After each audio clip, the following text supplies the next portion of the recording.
দর্শক, বেগম খালেদা জিয়ার সমাধি প্রাঙ্গণে আজও শ্রদ্ধা জানাচ্ছেন সাধারণ মানুষ। সেখানেই আছেন আমাদের সহকর্মী শুভ মাহফুজ, সরাসরি যুক্ত হচ্ছে তার সঙ্গে। শুভ, আপনি তো বেগম খালেদা জিয়ার সমাধি প্রাঙ্গণে আছেন, আজ সাধারণ মানুষের উপস্থিতি সেখানে কেমন দেখতে পাচ্ছেন জানাবেন।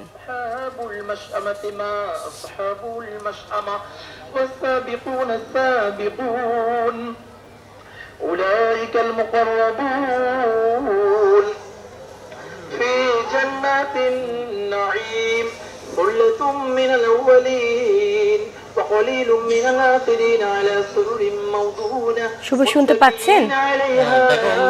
খালেদা জিয়ার মৃত্যু পরবর্তী তার সমাধিতে নেতাকর্মীদের হাজার হাজার নেতাকর্মীরা এখানে প্রতিনিয়ত আসছেন। আমরা গত বৃহস্পতিবার দুপুর 12টা থেকে তার সমাধিস্থল কিন্তু জনসাধারণের জন্য উন্মুক্ত করে দেওয়া হয়। এরপরই আমরা দেখতে পাচ্ছি এরপর থেকেই বৃহস্পতিবার সন্ধ্যা পর্যন্ত হাজার হাজার নেতাকর্মী এসে এখানে শ্রদ্ধা নিবেদন করছেন, তার জন্য দোয়া করছেন।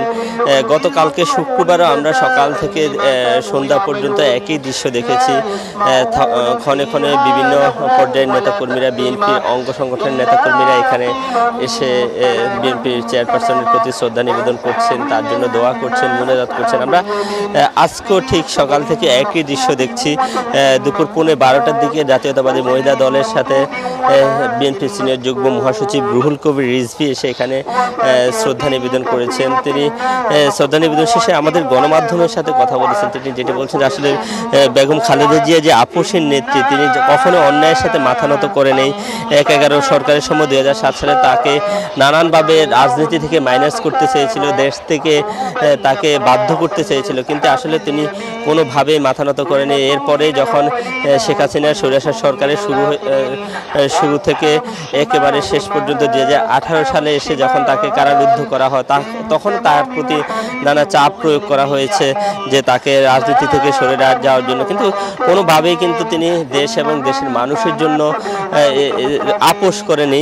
এরপরেই আমরা দেখেছি 24-এর গণ অভ্যুত্থানের পর আমরা দেখেছি তাকে যারা কারা অন্তরীণ করেছে, তার উপর যারা নির্যাতন করে, তাদের প্রতিও তিনি কোনো বিদ্বেষ বা কোনো ধরনের প্রতিশোধ পরায়ণ এই ধরনের কোনো একটি বাক্য বা একটি শব্দ ব্যবহার করেন। এরপরে আপামর জনতার যে শ্রদ্ধা, তার প্রতি সম্মান, সেটি কিন্তু আমরা দেখতে পাচ্ছি এখানে। শুধুমাত্র বিএনপি না, সাধারণ শ্রেণী পেশার মানুষ, বিভিন্ন দল মত নির্বিশেষে সবাই এসে এখানে শ্রদ্ধা নিবেদন করছেন। অনেকে তাদের সন্তান সন্ততিদেরকে নিয়ে আসছেন, অনেকে তাদের নতুন প্রজন্ম যারা, তাদেরকে এখানে নিয়ে আসছেন। এসে বেগম খালেদা জিয়া সম্পর্কে তারা জানাচ্ছেন এবং তার প্রতি যে মানুষের অঢেল ভালোবাসা এবং তার প্রতি যে মানুষের শ্রদ্ধা, সেটি কিন্তু আসলে নতুন প্রজন্মকে অভিভাবককে এসে এখানে জানাচ্ছেন। আমরা এখানে দেখছি অনবরত কোরআন তেলাওয়াত করা হচ্ছে।